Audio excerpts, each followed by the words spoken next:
Finally হিয়াৰ আমঠু জুবিন গাৰ্গ ডাঙৰীয়াৰ যি সমাধিস্থলী কওক, জুবিন ক্ষেত্ৰই কওক, যিয়ে নকওক, তাত আহি মই উপস্থিত হ'লোহি। এয়া আমাৰ গোটেই টিমটো। আৰু এতিয়া পুৱা 6:20 গ'লছে। দেখিছেনে এতিয়াও কিমান ভিৰ আছে। আজি যিহেতু দেওবাৰ, বহুত বেছি ভিৰ হ'ব চাগিলে। পোনপ্ৰথমে ধূপ চাকি বন্তি জ্বলাই লওঁ, তাৰপিছত কথা পাতি আছোঁ।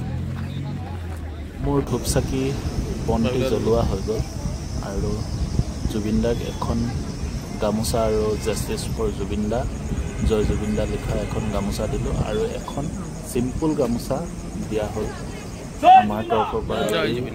আমি গোটেইকেইজনে গৈছিলোঁ যিহেতু তেওঁক, আৰু জুবিন দাৰ যি তেওঁ ভাল পায় সকলোখিনি বস্তু চাওকচোন। ইয়াত মানুহে কেনেধৰণে দি থৈছে তেওঁক, টুপি যি আছে আৰু টুপি, ময়ূৰ পাখি, গামোচা, এটা পুলিচ ড্ৰেছটো দেখিলোঁ।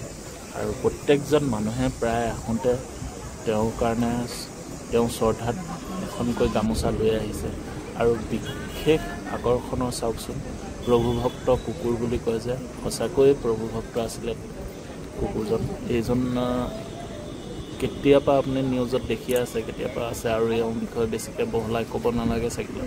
আৰু ওচৰতে ইয়াত দেখিছেনে কি কৰি আছে? মই যিখন গামোচা দিলোঁ তাৰ তলত এখন গামোচা এডাল সূতা দীঘলকৈ ওলাই আছিলে। কুকুৰটোৱে সেইখিনি সূতাডাল টানি টানি ছিঙি আছে। মইনো কি কৰিছে বুলি ভাবিছিলোঁ, কিন্তু লাষ্টত দেখিলোঁ যে তেওঁ ছিঙি পেলাই শান্তি পালে।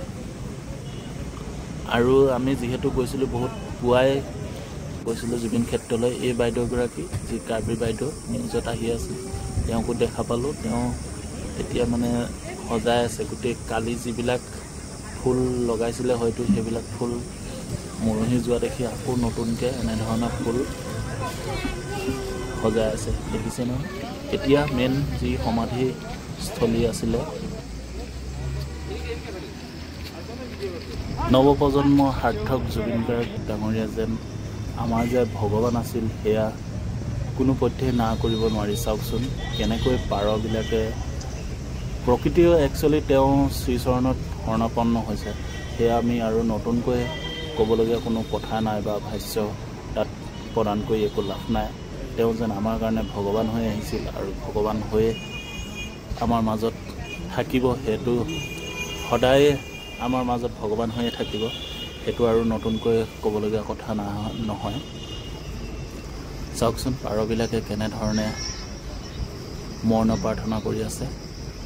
আৰু এটা কথা, আমি যিহেতু গৈ পালোঁ বহুত সোনকালে, জুবিন দাৰ ভগ্নী সৰু ভণ্টি তেওঁ আহিছিলে জুবিন দাক ৰাতিপুৱা খাদ্য দিবলৈ আহে বোলে। এয়া দেখিছেনে তেওঁলোকে, আৰু অশ্ৰু নয়নে কেনেকৈ বহি আছে আৰু তেওঁক খোৱা খাদ্য প্ৰদান কৰিছে। দৈ চিৰা জুবিন গাৰ্গে বোলে খাই খুব ভাল পাইছিলে, সেইকাৰণে তেওঁলোকে দৈ চিৰা প্ৰদান কৰিবলৈ আহিছে। আৰু বহুত দেৰি তেওঁলোকে প্ৰাৰ্থনা কৰি থাকিলে, আৰু আমিও চকুহাল একচুৱেলি সেমেকি থাকিলে, সেইকাৰণে ভইচটো পিছত দিলোঁ।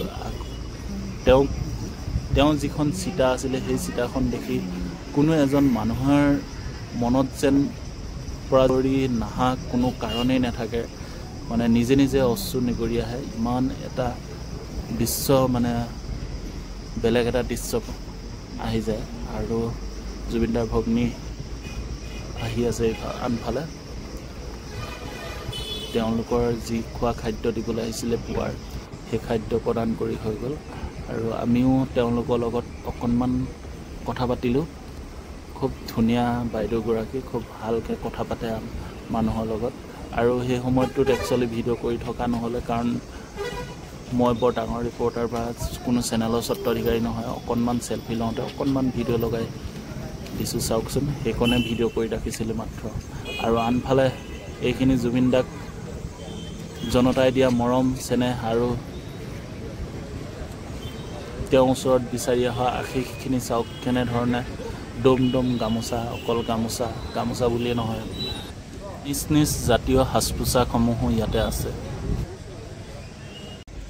মই যিহেতু আজি উপস্থিত আছোঁ জুবিন গাৰ্গৰ যি ক্ষেত্ৰ আছে জুবিন ক্ষেত্ৰত উপস্থিত আছোঁ মোৰ পিছফালে সকলো দিশখিনি আপোনালোকক দেখুৱালে আৰু মই এই জুবিন ক্ষেত্ৰৰ পৰা আপোনালোকৰ মাজলৈ এটা কথা ক'ম বুলি ভাবিছোঁ মানে মোৰ নিজৰ ব্যক্তিগত সিদ্ধান্ত এটা ল'ম বুলি ভাবিছোঁ সেই সিদ্ধান্তটো হ'ল কি এনেধৰণৰ মই যিমান দিন পাৰোঁ যিমান দিনে মানে মই জীয়াই থাকোঁ বা যিমান দিন মোৰ যি সামৰ্থ্য অনুসৰি মই দুখীয়া মানুহক তাকে কিঞ্চিতমান প্ৰত্যেককে কিবা নহয় কিবা দিম বুলি মই প্ৰতিশ্ৰুতি ল'লোঁ আৰু শপত লৈছোঁ এই জুবিন ক্ষেত্ৰৰ পৰাই মোৰ পিছফালে 3জন ব্যক্তি বহি আছে তেওঁলোকৰ 3জনৰ পৰাই প্ৰথম মই এই আৰম্ভণি কৰিম বুলি ভাবিছোঁ কাৰণ এই পবিত্ৰ স্থানৰ পৰাই যদি শুভ কামটো আৰম্ভণি কৰোঁ নিশ্চয় ভাল হ'ব বুলি ভাবিছোঁ আৰু যিমানখিনি যেতিয়ালৈকে পাৰোঁ মই তেতিয়ালৈকে জুবিন গাৰ্গৰ নাম বিন্দাই প্ৰত্যেকজন মানুহৰ ওপৰত ন্যায় কৰি দিছিলে আৰু প্ৰত্যেকজনৰ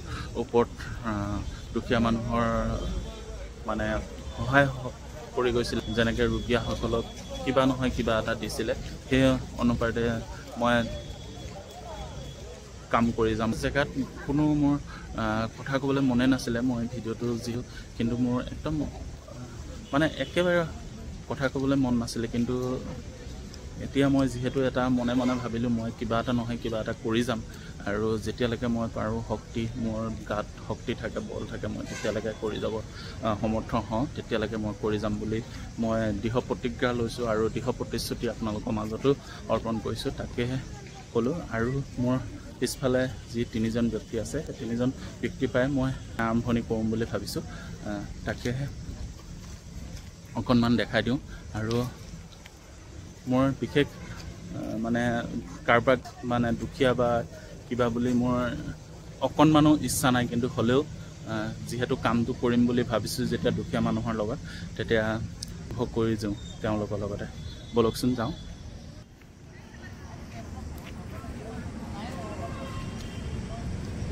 ক'ত ঘৰ আপোনালোকৰ হা ক'ত ৰঙিয়া আপোনাৰো ৰঙিয়া ইয়াত কেতিয়াবা আছে কালি আহিছে এওঁ আপোনাৰ ছোৱালী কি হৈছে হা মানে কি বেমাৰ হৈছে বসন্ত হৈ পিনি ডাঙৰ হৈছিলে অঁ কালি আহিছে কি লিখে আপোনালোকে নাট হা ৰাতিৰ তাত আছিলে মই মানে জুবিনদাৰ নামত আজিৰ পৰা কাম কৰিম বুলি এটা প্ৰতিজ্ঞা লৈছোঁ মানে যি দুখীয়া মানুহ আছে তেওঁলোকক অকণমান মোৰ যি পুঁজি আছে তাৰ পৰা অকণমান চবকে অকণমান যাতে যিমানক পাৰোঁ মোৰ সামৰ্থ্য অনুসৰি হা কিবা কিবি এটা দিম বুলি ভাবিছোঁ প্ৰথম আপোনালোকৰ পৰাই সেইকাৰণে আৰম্ভণি কৰিব বিচাৰিছোঁ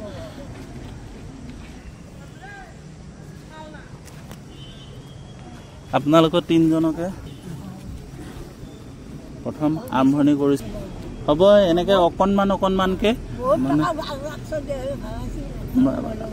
হা বহুত মানে চবৰে অকণমানকৈ গোট খাই পিনিয়ে কামটো কৰিব লাগিব এজন মানুহেতো মানে গোটেইখিনি কাম কৰিব নোৱাৰে যেনেকৈ এটা ঘৰ বনাবলৈ এটা ইটা বনাই পিনি এটা ৱাল ধুনীয়াকৈ বনোৱা হয় বাৰু ভগৱানে মংগল কৰক জুবিনদাৰ নামতে হ'ব